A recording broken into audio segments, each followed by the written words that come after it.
You can tell her, you can tell her anything. She's a real good listener. You can tell her anything. Yo, what's up? It's your girl, Father Longlegs. You know me, Daddy T. This is You Can Tell Me Anything, the podcast where I have comedians confess something they want to get off their chest. And today I have a very funny comedian. They host I said that they host the pod Bong Hits, but I said they host the Bong Pod Hits. Okay, I'm not high, I swear, but it would be totally fine with this guest if I was. Super funny and love to talk about, Bong Hits is a podcast all about getting high, and it's super funny. Please give it up for Camirin Farmer. Hi, what's up? What's up?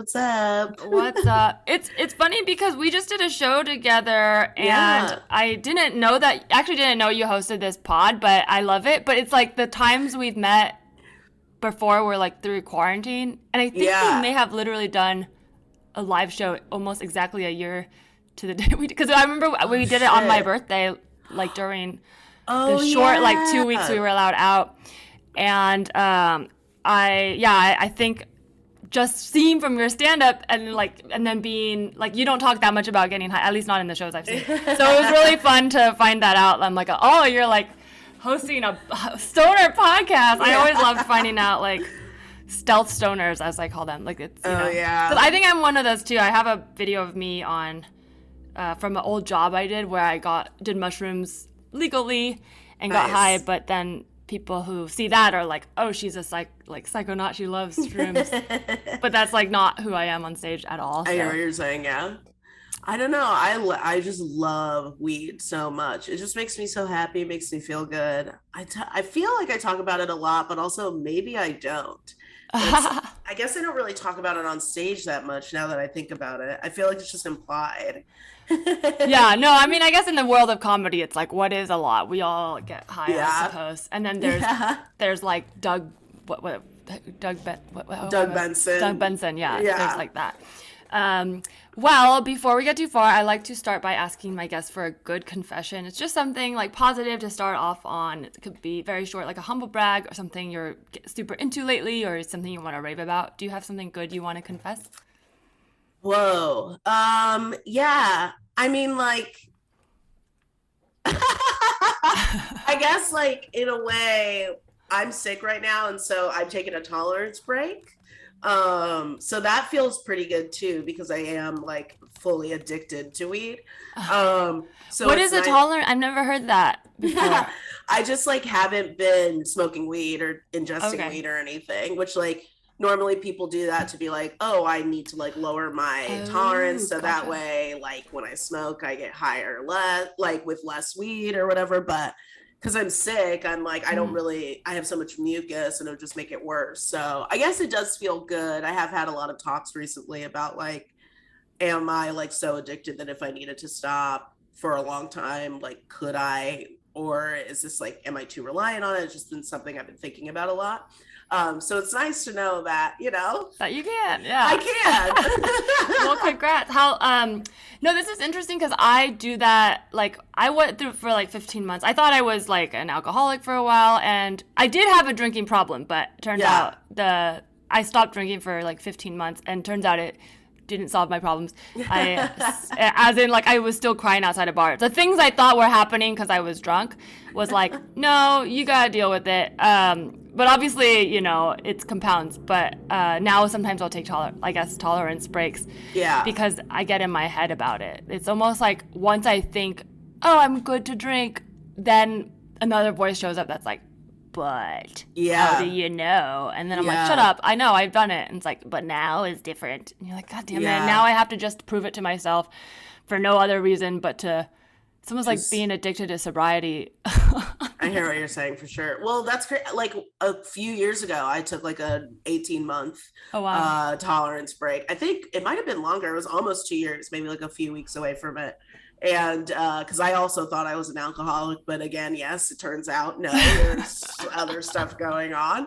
But yeah, I'm like in a weird alcohol tolerance break too, because I'm like, I don't want to drink. Let's just see what happens and how that feels if I'm like not drinking right now. So I totally get that for sure. Where it's just like I don't have a problem, but I can be excessive, and I kind of just don't want to be right now. It's kind of more about balance. I mean, I think it's really tough to find balance in this capitalist society. I hate saying words like that, but it is true, because it's like anything people enjoy, like drinking on a social level, the company selling it will find a way to put it to the extreme. So it's like, it's weird to have to say like I'm on a tolerance break, as opposed to just like sometimes I'll go to a party and drink, sometimes I don't. Like, it is really hard to just balance it without telling people like, oh, I'm not drinking tonight. Because why aren't you? It's almost like people take it up personally. Like, why aren't you having the most fun tonight being drunk? Like, do you not enjoy this party? And it's like, sometimes my body is just not vibing with it. I don't know. I think that people just like want to categorize everything so much. So they're just like, okay, so you aren't a drinker. Now I know. And like, you are a drinker. And it's just like, dude, just chill. We don't have to like say A is A and B is B. It's like, things are gray. Things are, you know, right now I'm not drinking, and you don't have to like put that in a little box in your head. I would say, like, creative people, which you are, I feel like the sober, resting mind does tend to be way more, what's the word, like stimulating, or it's just like active. So there is, sometimes when I go on a, like, not bender, but like if I'm like partying, like I'm in Vegas, I drink for 3 days or whatever, there is like a high that comes out of just being with my mind sober. Because I do it for the break, but then later I'm like, oh, like there's a endorphin rush, and it's like, they're just different frequencies, kind of. Then now I sound like a new age witch, but which I don't know how else to describe it, because like you said, these categorizations make us think like sober good, drug bad, but they're just different. It's not like one is up, one's down. Like your body is constantly like, you know, calibrating or whatever. Yeah, and it's all about knowing like your body and your limits, and like you said, finding balance. So well, before we get into your confession, this podcast was inspired by, I started going to therapy really late in life, and I really just felt so good being able to like talk and be heard. So I like to ask my guests, like, speaking of finding balance, like, what's your experience with therapy or mental health? Like, whatever you're comfortable sharing, like, do you have a confidant? Do you go, do you not go? Like, do you meditate? Whatever it is that helps you stay grounded. I think our audience would love to hear. Yeah. I mean, I was in and out of therapy since I was like 9. I did like therapy for, I think child. Which is, that's when, things are really fucked up, when you're 9 in a therapist's office. And then a little bit in college, a little post-college, but recently I've been in therapy for 3 years with the same person, I think. Every week. We have been on like a 6-week break because he has like a surgery. Oh man. And he's taking care of himself, and I respect that. It's fine. You're like, boundaries, but not for me. But no, I've been in therapy for 3 years, like every week, and pretty much. And I got diagnosed bipolar about 5-ish years ago. And I'm medicated, and have been on and off medication, like sometimes I go off on accident, but like it is something that's very, very important to me, is my mental health. So, and I'm trying to like take, just be aware of it, not like take care of it, because it's not like something that like be in the driver's seat of exactly. Yes, that's great. I mean, it is like ever evolving. Like I feel like when I first started going there, I was like, well, now I'm in it and I'm good. And then it was like so much more to learn, and started doing like trauma therapy or like targeted therapy. And it's like, it's this constantly evolving thing. I've spoken with a lot of guests who've gone as a kid and like didn't want to go at all as an adult because of that. Like I unfortunately, I think a lot of the experience children have, it's not always attuned to, it's more for like the adults in their life sometimes. Yeah. But you had gone as a kid and then went on your own in college, and now go. Do you feel like, looking back, like the experience as a child going, like, and now, like, did it help you prepare for now, or is it almost like a whole separate thing because you weren't aware of who you were? Yeah, I think like going as a child, and honestly might have added to more trauma thinking about it. but it is like, I think that it has always been like programmed into me growing up to like take care of what's happening Mm. mentally, even if I don't know what's happening, or like I can't really like pin it down, to at least like be aware of it. So like when I wasn't in therapy and before I was diagnosed, I was always journaling. Like I was always just like even finding little pieces of paper and just like writing down like how I was feeling. So I was always just trying to be aware of like how I was feeling, which, you know, as bipolar and before I was medicated, you're feeling a lot and it's really hard to sift through. But I think it was important for me to like be able to, I'm glad that I had like, I guess at a young age, been like using that skill, or like Mm-hmm. learning that skill of like sifting through my feelings as much as I could. That is really like I think an underrated thing because we make fun of like diaries as adults. But I was the same way. I was diagnosed with ADHD as an adult, but I have like complex trauma and and I only started medication like during the pandemic. But I started going through my old journals and it was like things that I like over decades hadn't visited, and then I was like, oh, I knew more than I thought, but I didn't understand as a kid. Like Yeah. I came out as queer like in senior year of college, but so as a kid I wasn't even closeted. Like I had no idea. But when I Yeah. read my journals, it's like, like I'll draw a picture of a girl in a bikini and talk Yeah. about how Yeah. like this girl is so pretty and I want to braid her hair, and you're like, okay. And it's like almost you leaving clues for yourself. So Yeah. I love that like your instinct was to write stuff down because Yeah. it's not just for the present you, but like it helps the future you kind of put pieces Absolutely. together. Yeah. And it's very validating because when your, mood is changing, sometimes you forget how you felt in one situation, and it can be really easy to be like, oh, I'll deal with that later because I don't feel that way now. Yeah. Yeah, I started leaving. This is new. Like literally a week ago, my psychiatrist was like, try leaving like voice memos for yourself for when you have breakdowns, and I used it and it worked. But it was That's really so silly. smart. It was so silly, like, but it did work. But Yeah. That part, sounds yeah. great. That sounds fucking amazing. I think I part of what works is how dumb it is. Like as I'm sitting there, like like I was, having a panic attack, and then I'm listening to my voice going, "It's okay, we'll get ice cream Yeah. tomorrow," and I'm like, "Fuck you," Yeah. but I'm like, "Okay, fine."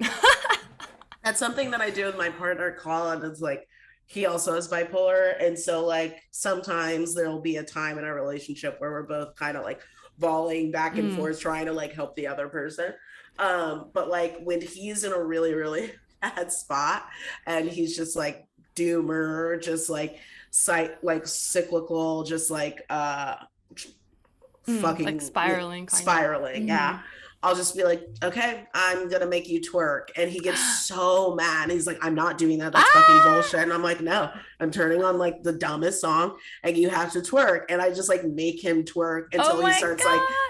laughing because he's realizing he's like so mad with his stupid face, like shaking his ass. And it's like, you have to just release this. Like, you have to get out of this. And that helps so much too, even though it's so stupid and literally infuriating for him. It is also like extremely helpful to just be like, okay, yeah, I need to just relax. I love that. I don't like on so many levels, like the partnership, because it's so much of it like helping each other, but also because I do this alone and I thought it was weird, but I actually think there's like, well, I know been researching more, so there is science to it, but not to get too into it. But like how animals will shake when they are stressed out. It is Oh, literally yeah. to relieve stress. But I've found like during my most like lockdown when I had nowhere to go and I was having panic attacks, I would just, like be on the ground, all fetal position, and then suddenly get up. I would like hit a point where I would just get up and my body would start like dancing, Yeah. and I'll turn on music and twerk, literally, Yeah. and like crying and twerking. But it is literally to get that feeling out, and so I Yeah. mean, there is really like a scientific part to that, which I I love. think there is science to twerking for Yeah, sure. just like crying, like Yeah. It's because it's just like I'm literally shaking my ass, which is like the yeah. source of all jokes, like when we're children, it's all fucking ass. Like every ass thing is funny. And so it's just like, yeah, just like if you're gonna have like this like weird caveman brain of like cycles spiraling, then like why don't we caveman laugh at it by just like shaking your butt around or whatever. I love that. That's true, because if crying's involuntary at the moment, we'll make that involuntary laugh. Like, you know. Yeah. There you go. Oh, I love that. Let's take a quick break. When we get back, we'll get your confession. And we're back. All right, Camirin, the time has come. Is there anything you'd like to tell me? Yeah. Okay. So it's hard because I feel like I'm a very open person. So I was searching for something to tell you, and I was like, I can't think of anything. And I was like, well, let me go to like shameful things and see if I can remember. So I told this to Colin, and he's like, I've never heard you say that. I was like, well, it's a secret. That's why. But I already love it. You're laughing. There's a release already happening. I was like, I'm so scared. I broke my hymen when I was 9 years old with like a little radio antenna thing from my brother's. Oh my gosh. Like radio car, like remote control. Yeah. When I'm like, can you tell him like on instinct squeezing my kegels? Yeah, I was masturbating when I was 9, and I stuck an antenna up there, and I broke my hymen. And then it was like I never stuck anything up there again until I was like, you know, way past being like losing my virginity. Like I think I was like in my 20s before I like actually put something penetrative in there. Wow. Besides like a cock. It is, I mean, both a terrifying story, but also funny now as adults, and understanding that we're all okay. But oh my gosh, because man, that's also like, I feel like times were so different. Like it's still kind of like people are weirdly shamey about talking about hymens and stuff still, but I remember that first learning about that word was really like clinical and it was very like hush, like don't say that, because I thought it was a funny word, like hymen. My mom was like, stop saying hymen. Yeah. And you're like, oh, okay, but you know, you can say dick all you want.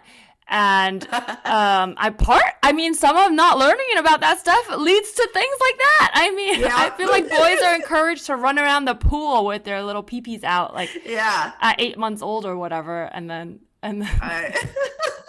oh my gosh. Well, okay. I mean, I'm trying to delicately get the story without getting into any weird parts of it, but I guess the funny parts, when I think about stories like from very childhood, like we've had confessions where it's like Cody Heller talked about like making fake vibrators or making her own vibrators out of pencils as a kid. Oh my God. I think of this as like, I immediately think as the child, you know, and so hopefully people are also understanding that we are adults talking, you know, we don't want to get into that weird territory.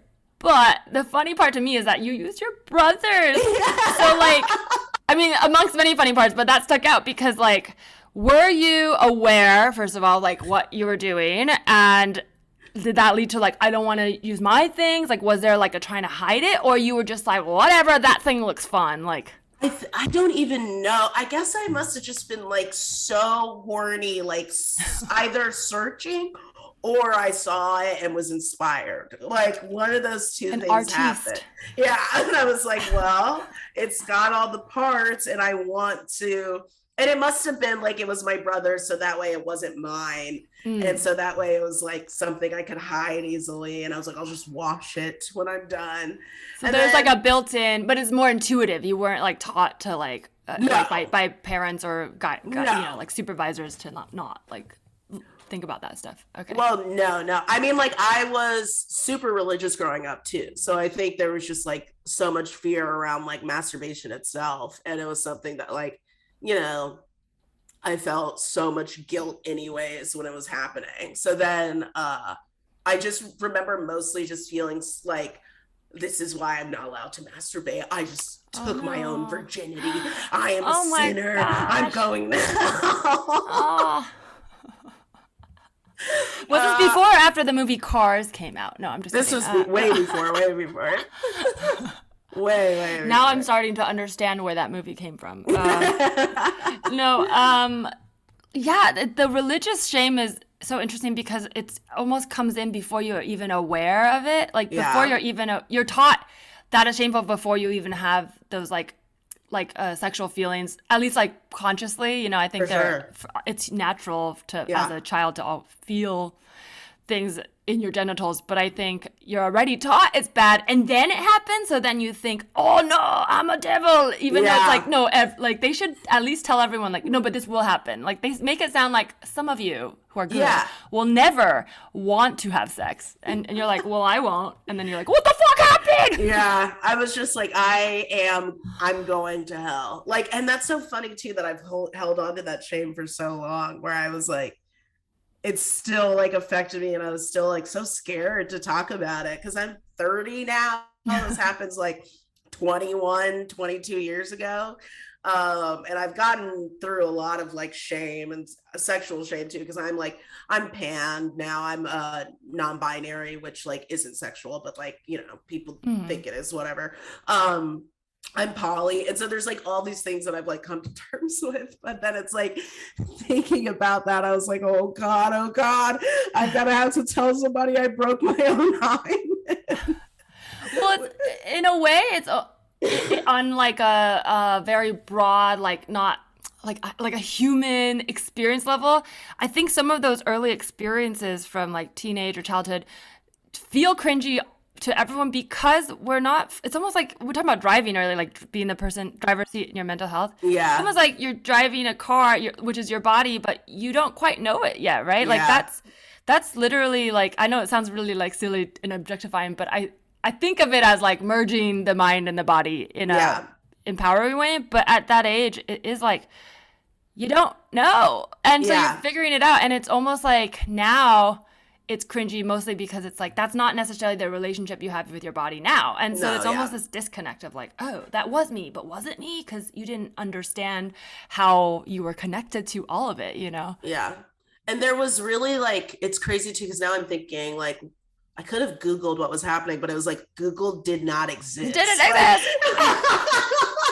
So you're like looking through the manual of the remote control. What happens here? And it's like I had nowhere to figure out what was going on. I think I finally realized what a hymen was watching Desperate Housewives. Oh my gosh. But did you tell your parents or anything? Like, I mean, oh no. So you were just hiding anybody. it? Oh like gosh. I told Colin, that was the first person I told. And then you're the second person I told. Wow. Like, I mean, it just sounds so painful that I'm like, oh my gosh, to hold that in, but also to know on a level beyond yourself that you're like, I can't tell anyone because there is shame. It's like, no, like even parents and like religious leaders who might be like in church saying like, don't masturbate, like they would also still be like, but if you hurt yourself, let us know. Like, we want you to be okay. I would hope that. Oh gosh, I mean, I guess maybe not in all situations. I think most people, at least parents on some level, are like, yeah, but I'm only saying this because I want you to not do it. But if you're gonna do it, come to me, you know? Yeah. And it's also because I'm like, you saying you haven't told anyone, I'm like, so your brother didn't know either. Oh, hell no. Oh, fuck no. No way. I hope he still doesn't know. Oh my gosh. That would have been so embarrassing. I don't know when just like roasted me forever. I don't know when I first learned. I vaguely, like the idea of breaking a hymen, I think I learned about in class, like human growth and development. But I remember also my mom saying like not wanting us to use tampons because of that. And I didn't quite understand it. And it's so wild to be like, put all this, I don't know. It's just a thing where you're like, what? Why do we need like we're almost preparing girls to grow up to be like afraid of cock. Yeah, and it's their own bodies, though. Yeah. It's like your body is a bomb that's about to go off, and you're like, I don't know what's going to happen. And it's like, that's not helpful. You don't want to get in a helicopter and drive it if you're afraid of it, right? I don't know. I mean, it's like, it's no wonder, like, I'm surprised more women don't have like more gender issues when it comes, like, I'm surprised not everybody is non-binary who's like 30 plus, because we grew up without the internet and we were so like taught to fear our bodies so much. And just the information was coming from church or school, and so much of it was just like, you know, it's bad to do this stuff, it's bad to be connected. And it's just like, no wonder I'm so like, I feel so detached from my like you know, my own physical form, because it was a sin to even touch myself, to even like examine myself. Just crazy. Yeah. Something you said just literally made me realize something, because we were talking about the twerking and then now masturbating, and has happened more now this like the last year, because I've like really dug into trauma therapy, and I think it's kicked up a lot of old shit, but this is a new thing for me. It's not like I grew up always like this, but when I get really, really sad, like alone, like at the end of crying, I'll sometimes just get super horny, and then I'll just like start air humping. I don't know if this is like too much to share, but it'll happen in a way where it's like, it's removed, like you say, disconnected. I'm not like, oh, I must sex someone now. It's literally like, I'm sad, but like, okay, I'm not depressed. I'm like just feeling the things. It's when I feel comfortable to feel it though, because I think when I'm repressing it, it gets all clogged up. But when I'm like, all right, I'm at home, I'm gonna have an edible and be sad, then it's kind of like transmutes at a certain point into just like air humping. And I feel like there must be something to that, you know, because I wonder if a lot of the shame from religious leaders comes from not just the sex, but dealing with like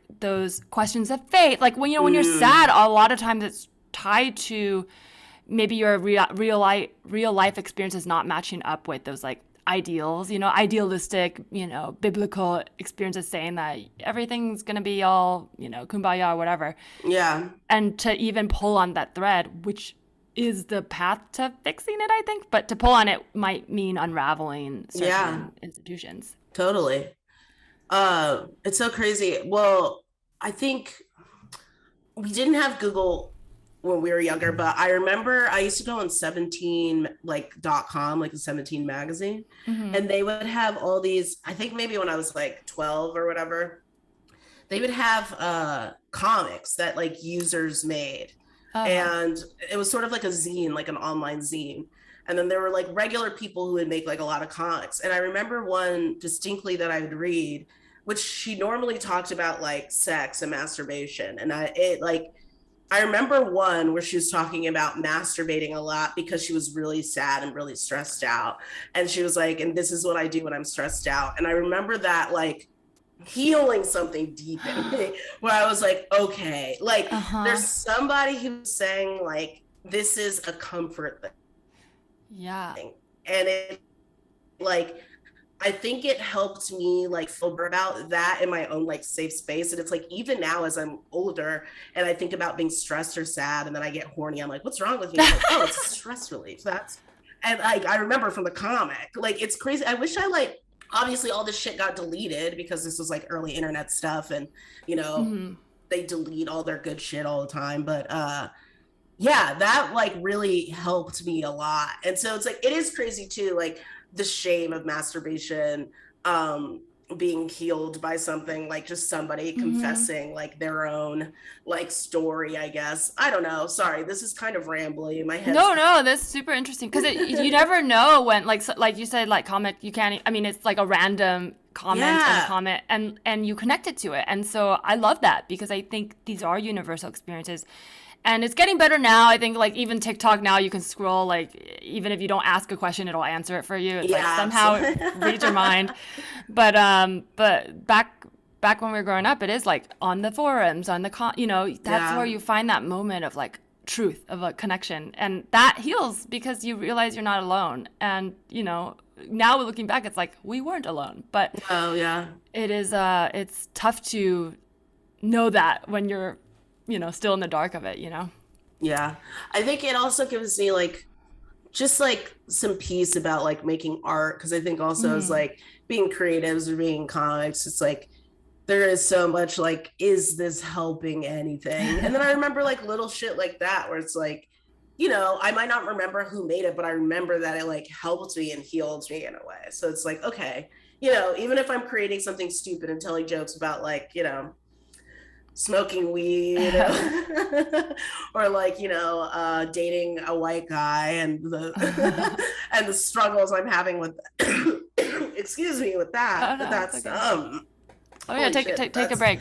Well, okay, while you rest your throat, your story did, I feel like I may have said this on the pub. I can't remember. Maybe I didn't. And it's one of those cringy stories too. So if I have said it already, sorry, but I will share it with you, because I was a late bloomer sexually. Like, I didn't end up losing my virginity till senior year of college. But when I was a sophomore, I was like 19. I studied abroad in France. And, that's around the age your body is already starting to be like, sex. And I was just so repressed. I didn't even really think about it. Like, I was scared of breaking my hymen. I was like, it's going to hurt.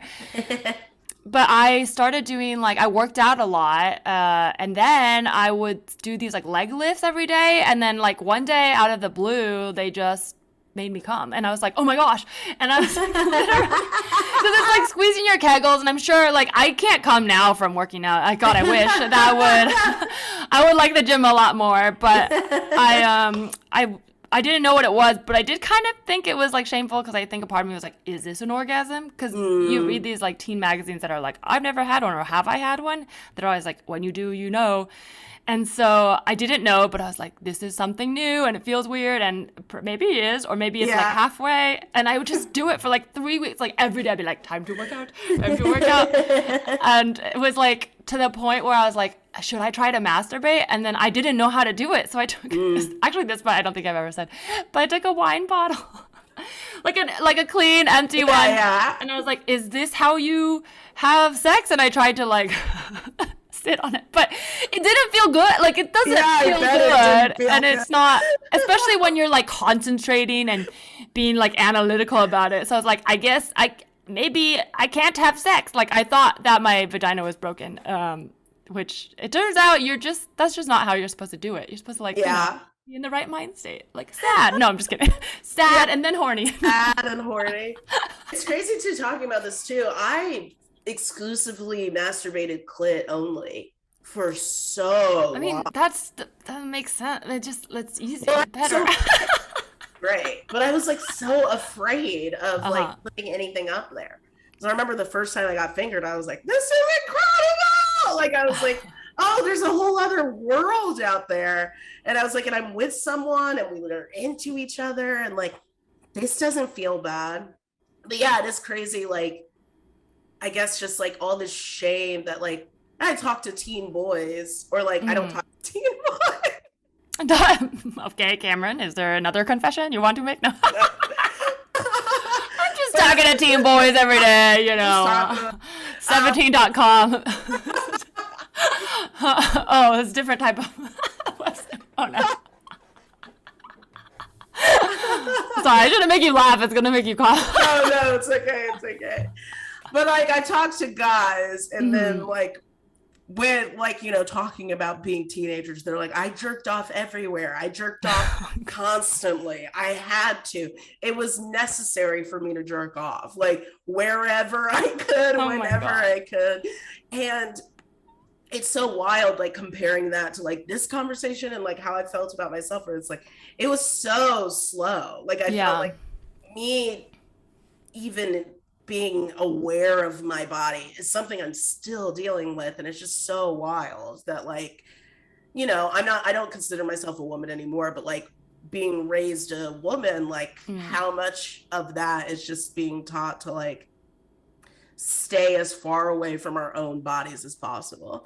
And you see that changing now with, like, Gen Z or fucking whatever's younger than Gen Z, I guess. I don't know. But you see, like, the media that they have are just, like, sexuality not being something that's so sinful, or just something, it's like, hey, naturally that's going to happen. Naturally, you're going to have these, like, urges and stuff, and it's not bad. Not saying, like, kids, what I'm trying to say, but it's like, there's an appropriate and healthy level of exploration done at an age appropriate time. And and I think we're so afraid of being wrong that we shut it all down. Yeah.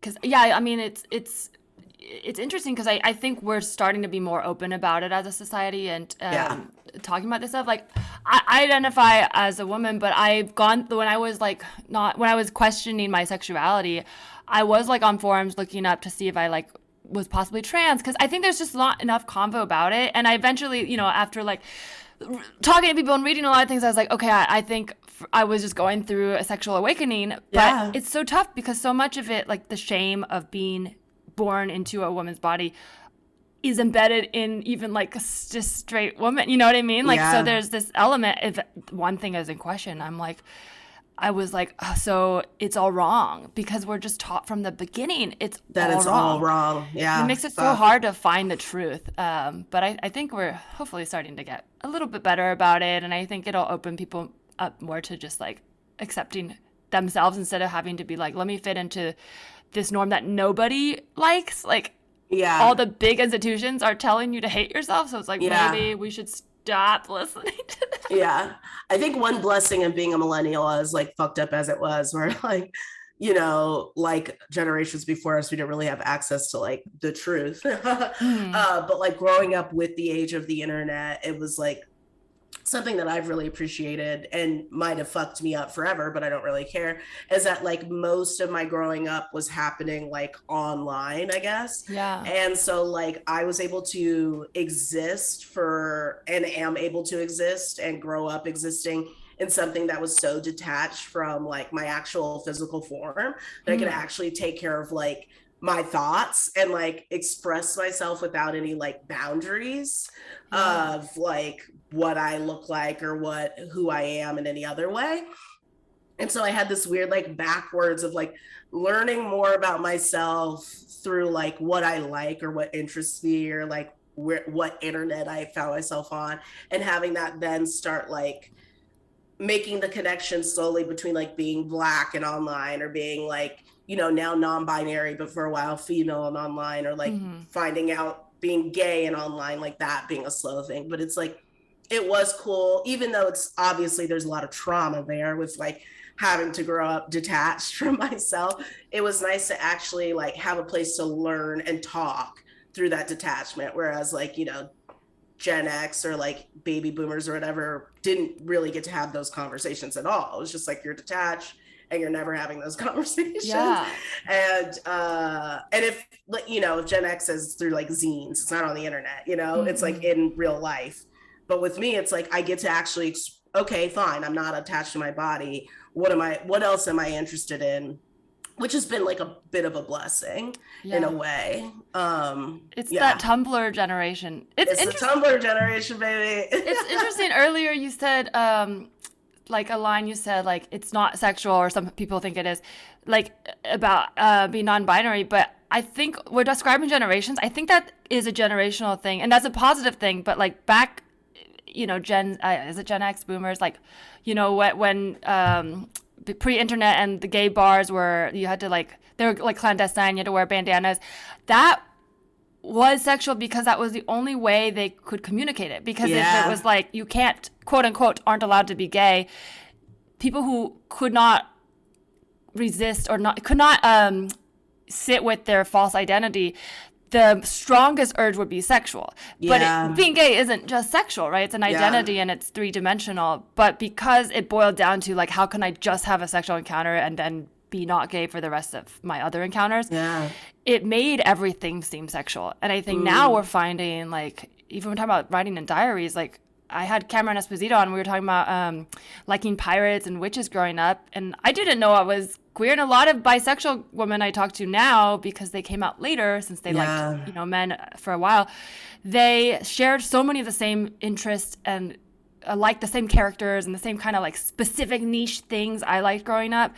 So you find each other in those spaces, and then later you're like, but it proves that it's not about sex. I wasn't watching pirates like, I must fuck this fishnet, these fishnet tights, you know. It was like, it was something about an essence or a vibe that made you feel like you wanted to find people more like yourself. And a lot of that was made possible through like, you know, the rich characters and fantasy. Absolutely. Yeah, I wasn't liking Tim and Eric and thinking I'm non-binary, but like, but hey, there's a fucking connection. So you know, it's like I was always searching for things that were like just abrupt and chaotic and I guess just like visceral.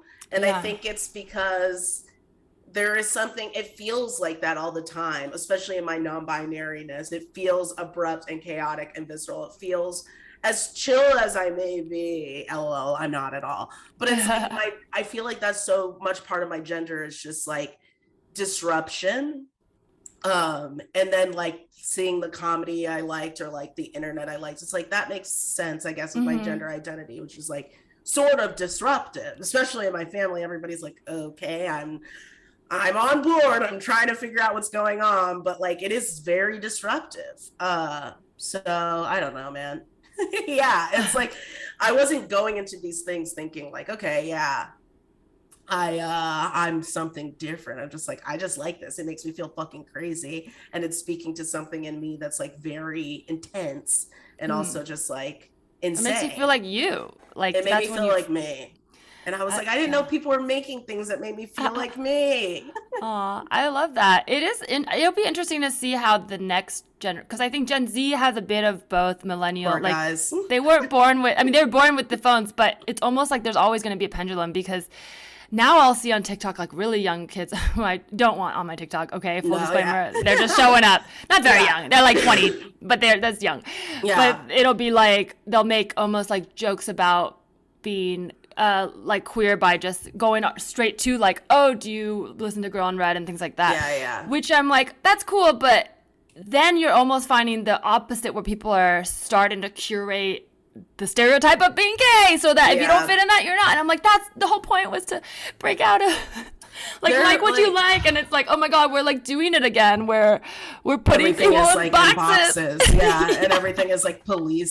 I feel bad. I feel like their generation, because of the access that they had to the internet and that like kind of being like like the internet being like perfectly wrapped up, that like their identity is really kind of embedded within capitalism and vice versa, which is like really screwing their shit up. Like it's like all of it is about like being sellable, and so like the more you categorize yourself, the more you can sell yourself. Like I keep seeing this one thing that it's like, well, because it's data driven, that you literally advertise to like, what do you like?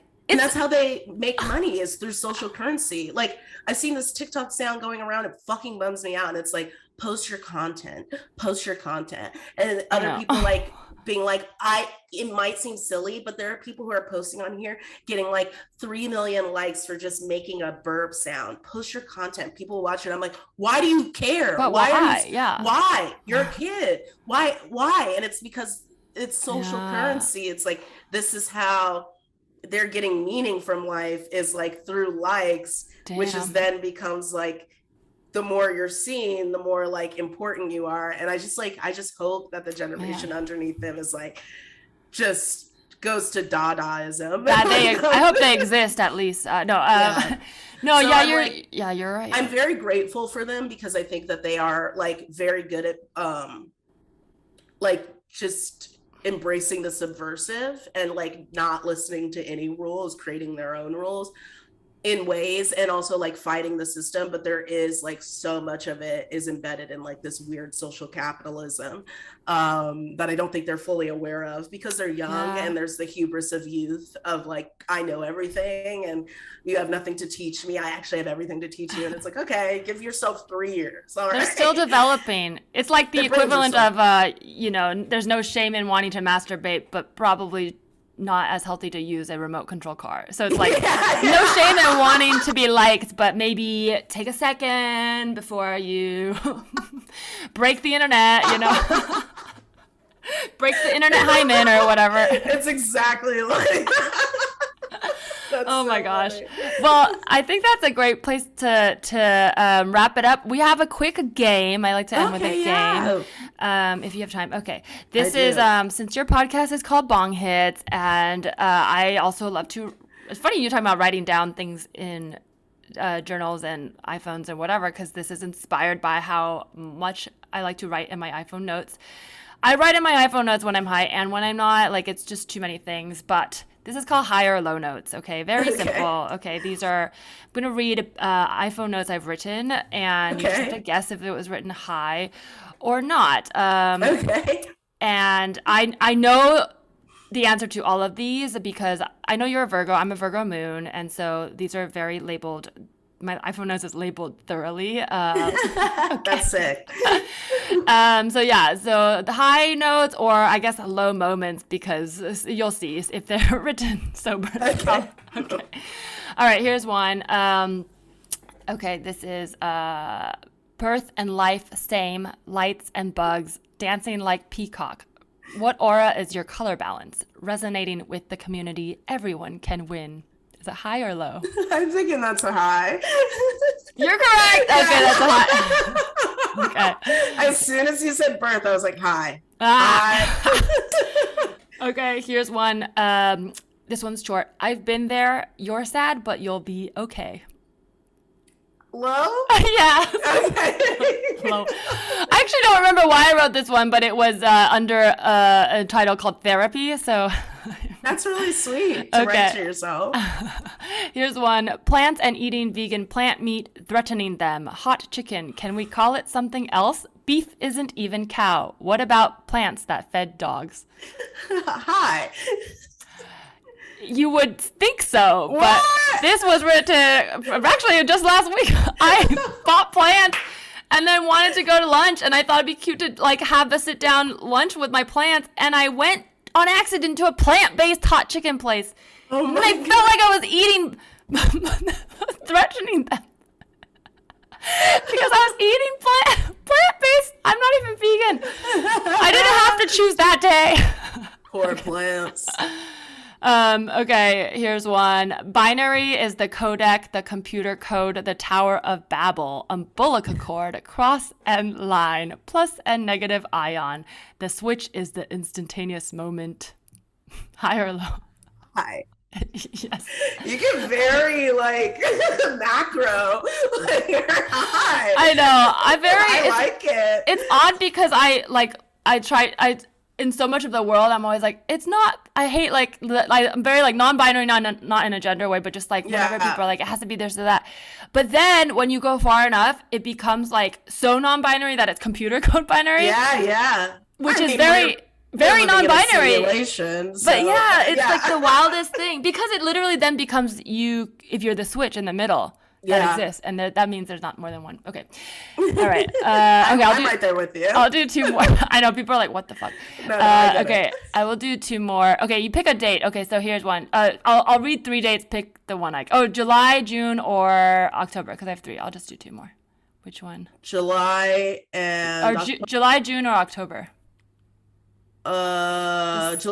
July. Okay, I'll read the July one. Okay, I want to do 2 more, but I have 3 left. So okay. Here's one from July. Infinity is when you quantum entangle with yourself. If you're fully bonded, you can neither receive or give, so you're not afraid of other energies. I'm only going to say high because it seems like a theme. Okay. When you get high, talking about quantum. Okay. You're right. All right. Here's the final one. Here's this from June. The day I was born, I came out screaming, hoping I was doing it right. They said I was a miracle. I don't know about that. All I remember is I wanted to live as much as I wanted to die. Damn. Low? Yeah. I thought it would throw you off because I talked about birth. No. But we're like too sad. What it looks like when you're high, it gets like further and further away from like your own being. And low, I would understand if it got more internalized, more. Wow, I never thought about that. Yeah, okay, wow. Thank you for helping me learn about myself. No problem. This was so fun. Thank you for sharing. So fun. Yeah. Where can people find you? Your pod, shout it out, all the things. Yeah, I've got my podcast, Bong Hits, on like Apple, Spotify, everywhere. And then me and my partner are doing like a live show at the Elysian. So look out for that. Nice. We'll be hopefully doing it monthly. And then you can find me on like Twitter and Instagram and I guess TikTok at Camirin Farmer. It's just my first and last name. TikToks I only make when I'm so high. So they're really nonsense. They're nothing, but I think they're fun. I don't know. That's it. Follow them on TikTok. I love high TikToks. You can follow this podcast at Tell Me Anything Pod. Follow me at Teresa Lee on Instagram. Thank you. Thank you for listening to You Can Tell Me Anything. You Can Tell Me Anything is a comedic podcast created and produced by Teresa Lee on the Hoo Ha Ha Podcast Network. The Hoo Ha Ha team is Ashley McAtee, Audrey Povar, Maggie Reed-Austin, Cardi Assad, and Stephanie Bignot. The theme song for this podcast was created by Cody Johnston. The outro music was written by Shipwrecked Sailor. And the Hoo Ha Ha app can be found in the Apple Store to stream your favorite comedy series and laugh out loud podcasts by the funniest women in comedy. To contact this podcast specifically, you can email tellmeanythingpod@gmail.com and follow us on Instagram @tellmeanythingpod. Thank you.